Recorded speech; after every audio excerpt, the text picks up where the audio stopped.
friends, welcome to our home. இன்னைக்கு நம்ம கதம்ப சாம்பார் எப்படி செய்யறதுன்னு பார்க்கலாம். இது வந்து இட்லி, தோசை, பொங்கல், சாதம் எல்லாத்துக்குமே ரொம்ப ரொம்ப சூப்பரா இருக்குங்க. நம்மளுடைய பாரம்பரியமான இந்த சாம்பாரை எப்படி செய்யறதுன்னு பார்க்கலாம் வாங்க. இன்னைக்கு கதம்ப சாம்பார் செய்யறதுக்காக 200 கிராம் அளவுக்கு துவரம் பருப்பை நல்லா கழுவிட்டு தேவையான அளவுக்கு தண்ணி விட்டு மஞ்சள் தூள் 1/2 டீஸ்பூனும் 1 டீஸ்பூன் அளவுக்கு விளக்கெண்ணையும் விட்டு சாஃப்டா வேக வச்சு எடுத்து வச்சிருக்கோங்க. பாருங்க, வேக வச்சு எடுத்ததை இந்த அளவுக்கு மசிச்சு எடுத்துருக்கோம். ரொம்பவே வெண்ணெய் போல நைஸா மசிச்சிடாம இது போல ஒரு 95% அளவுக்கு மசிச்சு எடுத்தா போதுங்க.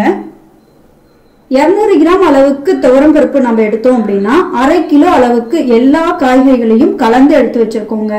இதுல நம்ம நாட்டு காய்கறிகள் மட்டுமே போட்டு இன்னைக்கு கதம்ப சாம்பார் செய்ய போறோம். இது கூட கேரட் பீன்ஸும் சேர்த்துக்கலாம். ஆனா அதை விட இது ரொம்ப ரொம்ப சூப்பரா இருக்குங்க.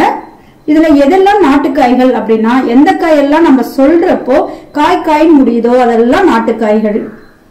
பாருங்க, இன்னைக்கு நான் கத்திரிக்காய், முருங்கைக்காய், வெள்ளை பூசணிக்காய், மஞ்சள் பூசணிக்காய், பீக்கங்காய், பொல்லங்காய், பாவக்காய், கோவக்காய், அப்புறம் வாழைக்காய், வாழைத்தண்டு, அப்புறம் சேனங்கிழங்கு, இந்த மாதிரி எல்லாமே கலந்து எடுத்திருக்கேங்க. கிழங்குகளை மட்டும் கொஞ்சம் குறைவா போட்டுக்கோங்க. கதம்ப சாம்பார் செய்யறதுக்கு ஒரு ஸ்பெஷலான மசாலா பேஸ்ட் ரெடி பண்ணிக்கலாங்க. அதுக்கு ஒரு சின்ன கடாய் அடுப்புல வச்சுட்டோம். இதுல ஒரு 1/4 டீஸ்பூன் அளவுக்கு எண்ணெய் விட்டுக்கலாம். எண்ணெய் நல்லா சூடானதும் 1 டேபிள் ஸ்பூன் அளவுக்கு கடலைப்பருப்பு சேர்த்துக்கோங்க. கடலைப்பருப்பு பாதி அளவு வறுபட்டதும் 2 வரமிளகாய் சேர்த்துக்கோங்க. கூடவே 2 டேபிள் ஸ்பூன் அளவுக்கு தனியா சேர்த்துக்கோங்க. இது கூட 1/2 டீஸ்பூன் அளவுக்கு தாளிப்பு வடகம் சேர்த்துக்கலாங்க. இந்த குழம்போட ஸ்பெஷலே தாளிப்பு வடகம் தாங்க, அதனால தவிர்க்காம போட்டுக்கோங்க. வடகம் வந்து 1/2 டீஸ்பூன் அளவுக்கு சேர்த்தா போதுங்க, ரொம்ப சேர்க்க வேண்டாம். நல்லா ஃப்ளேம் சின்னதுலேயே வச்சுக்கலாம். பாருங்க, இந்த கடலைப்பருப்பெல்லாம் நல்லா பொன்னிறமானதும் ஸ்டவ் ஆஃப் பண்ணுறதுக்கு முன்னாடி ஒரு 2 டேபிள் ஸ்பூன் அளவுக்கு தேங்காயை சேர்த்துக்கோங்க.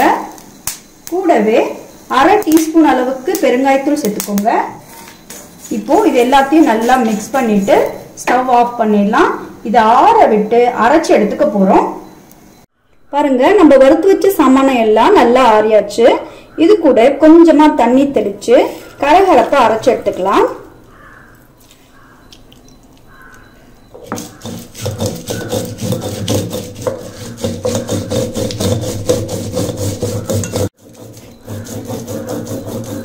இந்த மாதிரி அரைச்சி விட்டு இந்த சாம்பார் செய்தா ரொம்ப ரொம்ப சூப்பரா இருக்குங்க. பாருங்க, இந்த அளவுக்கு அரைச்சிருக்கோம். தனியாலாம் நல்லா அரைப்படுற மாதிரி பார்த்துக்கோங்க. அதே சமயத்துல ரொம்பவும் நைஸா அரைச்சிட வேண்டாம். இப்போ இந்த கப்ல மாத்தி எடுத்துக்கலாம். கதம்ப சாம்பார் செய்யறதுக்காக ஒரு பாத்திரத்தை அடுப்புல வச்சுட்டோம். இதுல 5 டேபிள் ஸ்பூன் அளவுக்கு கல்லெண்ணெய் விட்டுக்கலாங்க. இந்த சாம்பாருக்கு கல்லெண்ணெய் விட்டு செய்யறப்போ ரொம்ப ரொம்ப சூப்பரா இருக்குங்க. எண்ணெய் நல்லா சூடானதும் கடுகு 1 டீஸ்பூன் சேர்த்துக்கோங்க. கடுகு நல்லா ஃப்ரை ஆனதும் 15 சின்ன வெங்காயம் சேர்த்துக்கோங்க. அப்படியே முழுசாவே சேர்த்துக்கலாங்க. சேர்த்துட்டு வெங்காயத்தை ஒரு நிமிஷம் வதக்கி விட்டுக்கலாம். வெங்காயம் நல்லா பொன்னிறமானதும் இது கூட 1/4 டீஸ்பூன் அளவுக்கு பெருங்காயத்தூள் சேர்த்துக்கலாம். கூடவே 2 தக்காளி பழத்தை கட் பண்ணி வச்சிருக்கோம், அதையும் சேர்த்துக்கலாம். வெங்காயம் தக்காளி நல்லா வதங்கிறதுக்காக 1/4 டீஸ்பூன் அளவுக்கு உப்புத்தூள் சேர்த்துக்கோங்க. இப்போ தக்காளி நல்லா சாஃப்டா வதக்கி விட்டுக்கலாம். தக்காளி பாருங்க, இது போல நல்லா மசிஞ்சு வந்ததும் ஃப்ளேம் கொஞ்சம் சின்னது பண்ணிட்டு 1 டீஸ்பூன் அளவுக்கு மிளகாய் தூள் சேர்த்துக்கிறோம். கூடவே 1 டேபிள் ஸ்பூன் அளவுக்கு கொத்தமல்லி தூள் சேர்த்துக்கிறோம். இதை லேசாக மிக்ஸ் பண்ணிட்டு இந்த பொடியோட பச்சை வாசனை போக வதக்கி விட்டுக்கோங்க. இந்த மிளகாய் தூளோட பச்சை வாசனை நல்லா போனதும் நம்ம கட் பண்ணி வச்சிருக்க எல்லா காய்கறிகளையும் சேர்த்துக்கலாம். அதில் 4 பீஸ் மாங்காய் கூட சேர்த்துக்கோங்க. இப்போ எண்ணெயிலேயே இந்த காய்கறிகளை 3 நிமிஷம் வதக்கி விட்டுக்கோங்க. இப்போ இந்த கதம்ப சாம்பாருக்கு தேவையான அளவுக்கு உப்பு சேர்த்துட்டு எல்லாத்தையும் நல்லா மிக்ஸ் பண்ணி விட்டுக்கோங்க. மிக்ஸ் பண்ணிட்டு ஒரு 3 நிமிஷம் அப்படியே எண்ணெயில வதக்கி விட்டுக்கலாம். இப்போ காய் நல்லா வதங்கிடுச்சுங்க. இந்த டைம்ல காய் வேக வைக்கிறதுக்கு தேவையான அளவுக்கு தண்ணி சேர்த்துக்கோங்க. இது அப்படியே நீங்க குக்கர்லயும் செய்யலாங்க. இப்போ எல்லா காய்களும் நல்லா சாஃப்டா வேகிற வரைக்கும் வெயிட் பண்ணலாம். பாருங்க, காய்கறிகள் எல்லாம் நல்லா சாஃப்டா வெந்துருச்சு. நம்ம நிறைய நீர்க்காய்கள் போட்டிருக்கனால தானாவே கொஞ்சம் தண்ணி விட்டே வந்திருக்கு. இந்த டைம்ல ஒரு எலுமிச்சை அளவு புளியை நல்லா கழுவிட்டு கரைச்சி வடிகட்டி வச்சிருக்கோம், அதை சேர்த்துக்கலாம். இப்போ இந்த புளித்தண்ணீரோட பச்சை வாசனை போக ஒரு 5 நிமிஷம் கொதிக்க விட்டுக்கலாங்க.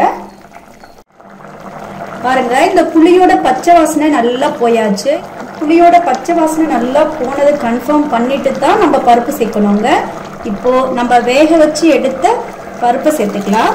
கூடவே நம்ம முதல்ல வறுத்து அரைச்சோம் இல்லைங்களா, அந்த மசாலா பேஸ்டையும் சேர்த்துக்கலாம். இது கூட 2 கொத்து கருவேப்பிலை சேர்த்துக்கோங்க.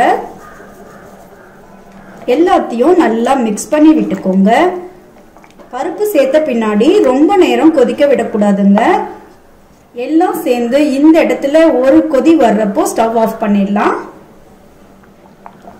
பாருங்க, பருப்பு சேர்த்து இது போல நல்லா ஒரு கொதி வர ஆரம்பிச்சதும் நல்லா பொடி பொடியா கட் பண்ணி வச்சிருக்க கொத்தமல்லி இலையை தூவிக்கோங்க. இந்த ஸ்டேஜ்ல 1 டேபிள் ஸ்பூன் அளவுக்கு அப்படியே கல்லெண்ணெயை பச்சையா விடணுங்க. ஸ்டவ் ஆஃப் பண்ணிடலாம். அவ்வளோதான், நம்மளோட டேஸ்டியான கதம்ப சாம்பார் ரெடி. ஃப்ரெண்ட்ஸ் பாருங்க, நல்லா சுட சுட டேஸ்டியான ஹெல்த்தியான கதம்ப சாம்பார் ரெடி பண்ணிட்டோம். இது நல்லா சாதத்தோட கலந்து சாப்பிட்றதுக்கும் ரொம்ப சூப்பரா இருக்குங்க. கூட ஒரு அப்பளம் மட்டும் இருந்தா போதும், அவ்வளோ அருமையா இருக்கும்.